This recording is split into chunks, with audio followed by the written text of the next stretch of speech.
Hello everyone, সকালবেলায় ঘুম থেকে উঠলাম। ঘুম থেকে উঠেই বাবুর বায়না শুরু হয়ে গেছে। পড়া হয়নি, ভয় করছে পড়াতে আসবে, একটাও পড়া মুখস্থ নাই। সকালবেলায় ঘরের কাজ বন্ধ করে এখন বসিয়েছি ওকে পড়তে বসানোর জন্য। বহু কষ্টে একটা কবিতা মুখস্থ করালাম, সেটা শুনো কেমন হয়েছে।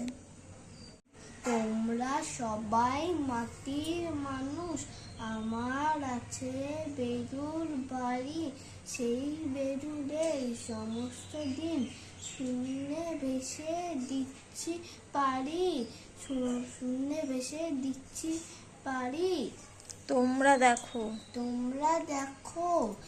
তোমরা দেখো মাথার ওপর মেঘ ভেসে যায়, দিচ্ছি পারি।